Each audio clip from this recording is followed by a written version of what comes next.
High and welcome to my channel, welcome to the another episode. তো আমি এইমাত্র শাকিব খানের আপকামিং ছবি যেটা আছে তাণ্ডব, তার টিজারটা দেখলাম। এসবিএফ এর চ্যানেলে বেরিয়েছে এবং এটা যৌথ প্রযোজনা এসবিএফ এবং দীপ্ত বলে কোনো একটা প্রোডাকশন হাউস মিলে বানাচ্ছে। ডিরেক্টর হচ্ছে রায়ান রাফি। তো আমার এই টিজারটা ভাই কেমন লাগলো, কি বৃত্তান্ত, আমি এন্টায়ার বলবো এই ভিডিওতে। জাস্ট ভিডিওটা পুরোটা দেখো। এই টিজারটা আমাদের ইন্ডিয়ান অডিয়েন্স যারা দেখেছে তারা একদম দেখে বলবে যে ভাই এটা জওয়ান থেকে কপি করে দিয়েছে, মানি হাইস্ট থেকে কপি করে দিয়েছে। আরে ভাই এটা কপি না, এটা হচ্ছে একটা জনরা ট্রোপ, সেটা ইউজ করেছে যেটা জওয়ানে ইউজ করেছিল, ইভেন আমাদের এখানে টেক্কাতে ইউজ করেছিল। বাট হ্যাঁ, এটা হাইলি ইন্সপায়ার্ড কিন্তু জওয়ান থেকে আছে এবং মানি হাইস্ট থেকে তো আছে। জওয়ান মানি হাইস্ট থেকে ইটসেলফ ইন্সপায়ার ছিল। তো এখানে ইন্সপিরেশনটা আছে এবং ইন্সপিরেশনটা যেরকম অ্যাটলিস্ট যতটা ভালোভাবে পুল অফ করেছিল, এখানে রায়ান রাফি ততটা ভালোভাবে পুল অফ করতে পারে কিনা এটা সিনেমাটা দেখলে বোঝা যাবে।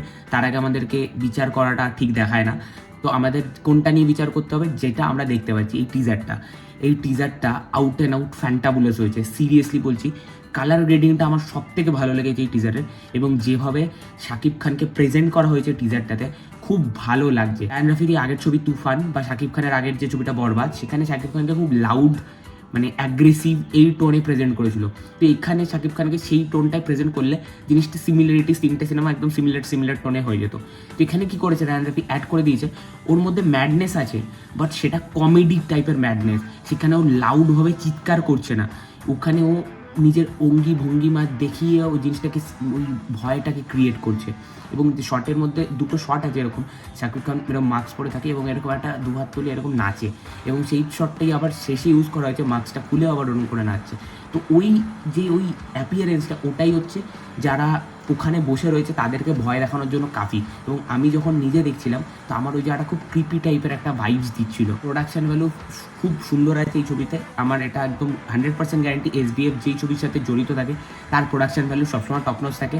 সেখানে সব কিছু মানে খরচা খুব বুঝে শুনে করা হয় এবং দরকারি খরচা করা হয়। তো আননেসেসারি জিনিসপত্র এখানে আমরা দেখবো না, যতটা দেখবো টাইট দেখবো, ভালো দেখবো। এবং রায়ান রাফি নিজের আগের তুফান ছবিটাতেও প্রোডাকশন ভ্যালু সব কিছু ভালো ছিল, বাট মানে তুফান সিনেমাটা ওই লেভেলের অবধি যায় না। তো সেই একটা ব্যাকফায়ার নিয়ে তো সে শিখবে এবং আগামী ছবিটাতে সেইটা ইমপ্লিমেন্ট করবে, এটাই আমরা আশাবাদী। কিন্তু একটা প্রবলেম হচ্ছে এইরকম টাইপের ছবির একটা জিনিস হয় কি, যেহেতু একটা লোকেশনে গল্পটা বেস থাকে, সেখানে মোনোটানাস ভাবটা চলে আসে। যেমন টেক্কাতে হয়েছিল, টেক্কাতে মনে হচ্ছে গল্পটা কিছুভাবে এগোচ্ছে না, এলংগেট করছে, কিন্তু ছবিটা কিন্তু খুবই 2.5 ঘন্টার ভেতরের ছবি, কিন্তু তাও মনে হচ্ছে কোথায় কি একটুখানি বোর হচ্ছি এরকম। তো এবং থুনিবু সিনেমাটা যেটা অজিত কুমারের ছিল ব্যাংক ডাকাতি নিয়ে, ওই ছবিটার মধ্যেও কিছুটা জায়গাতে একটু মোনোটান্স হয়ে গেছিলো, বাট সেখানে এখন আবার ফ্ল্যাশব্যাক যায়, মালয়েশিয়াতে গল্পটা ট্রান্সফার হয়। তো ওইখান থেকে জিনিসটা মানে মোনোটান্স জিনিসটা ব্রেক করে। আর জামানে তো কন্টিনিউয়াসলি গল্পটা এদিক থেকে ওদিক ঘুরছিল।